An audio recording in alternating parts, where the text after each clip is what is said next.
సభలో ప్రత్యేకించి నేను ఈ విషయం చెప్పేసరికి ఆయన చాలా ఆనందించారు ప్రత్యేకంగా. ఇక ఇప్పుడు ఒక 10 నిమిషాల్లో ఆయన రాజకీయ జీవితాన్ని గురించి కూడా మాట్లాడతాను నేను. నటుడు నాయకుడై ఆంధ్ర వట విటపము, నటుడు నాయకుడై ఆంధ్ర వట విటపము, ఊడలునంగ జగమెల్ల ఊగజేయ. నటుడు నాయకుడై ఆంధ్ర వట విటపము, ఊడలునంగ జగమెల్ల ఊగజేయ. విశ్వరూపము చూపిన విశ్వనటుడు, నటుడు నాయకుడై ఆంధ్ర వట విటపము, ఊడలునంగ జేయంగ, ఊడలునంగ జేయంగ, ఊడలునంగ జగమెల్ల ఊగజేయ. విశ్వరూపము చూపిన విశ్వనటుడు, తెలుగు వెలుగవుచు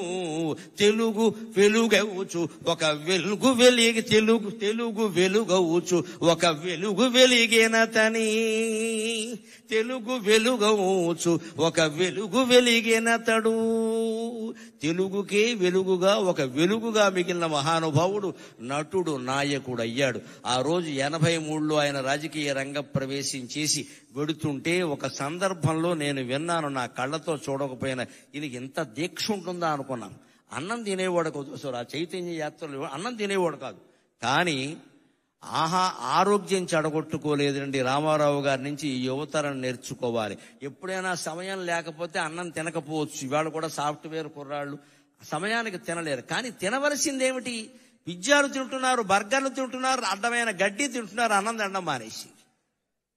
రామారావు గారి నుంచి నేర్చుకోవాలి. అంత చైతన్య రథయాత్ర చేస్తూ మహానుభావుడు కుమారుడు హరికృష్ణ సారథ్యం చేస్తుంటే వెళుతూ ఆయన దారిలో ఆగవలసి వస్తే భోజనము కుదరదు అనేవాడు. మరి ఏం కుదురుతుంది అంటే కుంచెడు వేరుశెనగ గుళ్ళు పట్టుకురమ్మనేవాడు. కుంచెడు మళ్ళీ సరిపోవు, ఇక్కడ కొంచెం వేరుశెనగ గుళ్ళు, ఉడికించిన వేరుశెనగ గుళ్ళు పట్టుకొచ్చాక బెల్లం అది కేజీ ఉండాల్సిందే లెక్క. కుంచెడు వేరుశెనగ గుళ్ళు దగ్గర పెట్టుకుని ఉడికించినవి బెల్లం కేజీ దగ్గర పెట్టుకుని అరగంటలో నవిలేడే నేను చూశాను, అనుమానం వెళ్ళేది. అలా కాపాడుకున్నాడు ఆయన ఆరోగ్యాన్ని. ఇవాళ నేర్చుకోవాలి. ఇవాళ అన్నం తినే సమయానికి అడ్డమైన గడ్డి తింటారు, ఆ తర్వాత అన్నం మానేస్తున్నారు, కడుపులో మండిపోతుంది. ఏం తినాలి? పుష్టి కలిగించే ఆహారం తినాలి. ఉపవాసం చేస్తే కనీసం మజ్జిగ తాగాలి ఆ సమయానికి. ఉడికించిన వేరుశెనగ గుళ్ళు తినండి, బొంబాయి శనగలు తినండి, బఠానీలు తినండి, అవన్నీ మంచివమ్మా. అవి ఊరి పూర్వం తినే తేగలు తినండి. అంతెందుకు ఈ కాలంలో బాగా వస్తాయి మొక్కజొన్న పొత్తులు తినండి, అన్నం అక్కర్లేదు, బోల్డ్ పుష్టి. ఇక్కడ కాల్చిన మొక్కజొన్న పొత్తులు తింటే అన్నం అక్కర్లేదు. ఎప్పుడైనా అన్నం తినని పరిస్థితి అటువంటివి తినాలి, కానీ ఆ బిస్కెట్లు ఈ బిస్కెట్లు ఈ చాక్లెట్లు ఇవన్నీ తిని చాక్లెట్లు ఉంటే టాయిలెట్కి వెళ్తాం, ఉపయోగం ఏంటి? ఇక్కడ ఏం తినాలి? తినకు పరిస్థితులు ఉంటాయి. సినిమాల్లో ఉన్న వాళ్ళకి మరీ ఎక్కువగా ఉంటాయి, రాజకీయాల్లో ఉన్న వాళ్ళకి అన్నం తినే అవకాశం ఉండదండి. ఏం తినాలి?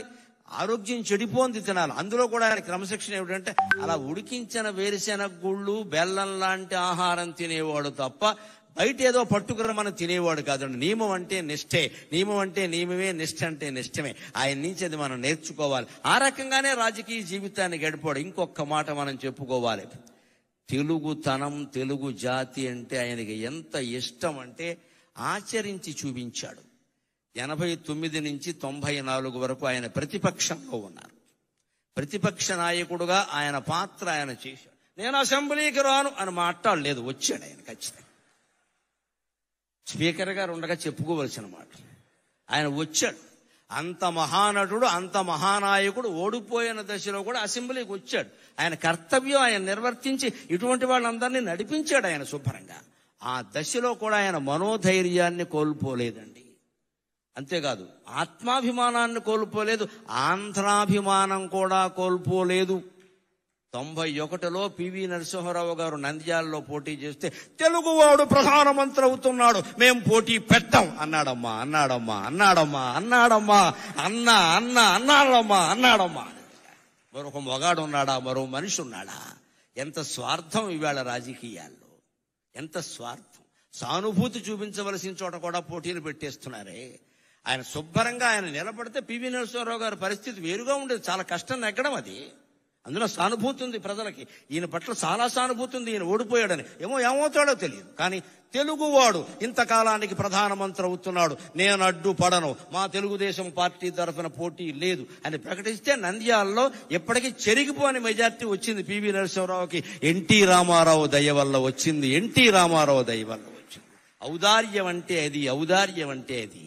ఆయన సంచలనాలు చేశాడు, సరదాలు చేశాడు. సంచలనాలు చేశాడు, సరదాలు చేశాడు. రాజకీయాల్లో ఉండగా నిజంగా కార్టూనిస్టులందరికీ రోజు మ్యాటర్ దొరికింది అంటే ఎన్టీ రామారావు దయ్యనండి. ఏదో చలోక్తి విసిరేవాడు, ఏదో పని చేసేవాడు. అందులో ఆవేశమో ఆవేదనో ఏదో ఉండేది. దాని మీద వీళ్ళు జోక్ వేసుకునేవాళ్ళు. ఆయన దగ్గరికి వెళ్ళి ఎవరన్నా చూస్తే పోన్లేవయా వేసుకొని జీవితానికి వాడు బతుకుతాడు, లేకపోతే వాడు కార్టూన్ ఎవడో చూస్తాడనేవాడు తప్ప కక్షలు తీర్చుకునే, మీడియా మీద కక్ష తీర్చుకునే ప్రయత్నం రామారావు చేయలేదండి ఎప్పుడు కూడా. దాన్ని చాలా తేలిగ్గా, చాలా ఎన్ని కార్టూన్లు రామారావు గారి మీద వచ్చిన వ్యంగ్యమైన కార్టూన్లు మరి ఏ నాయకుడి మీద రాలేదండి. ఈనాడు శ్రీధర స్వతంత్రించి ఎంత సరదాగా వేసేవాడు, అవన్నీ సరదాగానే తీసుకున్నాడు ఆయన. అంతేకాదు ఇంకొక మాట చెప్పుకుని మనం సెలవు తీసుకుందాం. ఒక ప్రాంతీయ పార్టీ నాయకుడై ఉండి ఆంధ్రప్రదేశ్ అనే ఒకే ఒక రాష్ట్రానికి కొంతకాలం మాత్రమే ముఖ్యమంత్రిగా ఉండి నేషనల్ ఫ్రంట్ ఏర్పాటు చేసి కన్యాకుమారి నుంచి కాశ్మీర్ వరకు భారతదేశాన్ని ఏకం చేసి ప్రతిపక్షాల కూటమిని ఏర్పాటు చేసిన మహానుభావుడైన. సామాన్యమైన విషయం కాదు నేషనల్ ఫ్రంట్. పైగా ఇప్పుడు ప్రతిపక్షాలు కలుపుతున్న వాళ్ళు కూడా సాధించలేని విజయం ఆయన సాధించారు. అయ్యన్న పాత్రుడు గారికి నాకంటే బాగా తెలుసు ఈ విషయాలని. బీజేపీ కమ్యూనిస్టులు ఎప్పుడైనా కలుస్తారండి? అసలు సాధ్యమేనా అది? ఎవరైనా కలుస్తారు కానీ బీజేపీ కమ్యూనిస్టులు కలుస్తారా? ఉప్పు నిప్పులా ఉంటారు కదా, అటువంటి వాళ్ళందరినీ దేశం నాశనం అవుతోంది, మీరు కలవాలి, మీరు కలవాలి. ఇటు అద్వానీ వాజ్పేయిల్ని అటు కమ్యూనిస్టు నాయకుల్ని ఒప్పించి వీపీ సింగ్ ప్రభుత్వానికి మద్దతు సేకరించిన మహానుభావుడైన నిజం చెప్పాలంటే. అంటే ఎక్కడ ఇటువంటిది ఎవరు చేయగలుగుతారండి? లోపల నాకు పదవీకాంక్ష లేదు అన్నవాడు చేయగలుగుతాడు. నాకే కావాలి అంటే 30 మంది ఎంపీలను పెట్టి కూడా ప్రధానమంత్రులు అయిన వాళ్ళు ఉన్నారు. మనకు అనవసరం ఇప్పుడు చెప్పుకోవడం. కానీ ఆయనకి ఎంపీలు ఉన్నా సరే కాదు, అదొక నేషనల్ పార్టీ. వాళ్ళు అవనేంటి, మనం సహకారం చేద్దాం, దానికే ఉంది అని సహకరించిన మహానుభావుడు. చివరిగా మళ్ళీ పద్యంలోనే ఆయనకి నివాళి సమర్పించి నేను సెలవు తీసుకుంటా.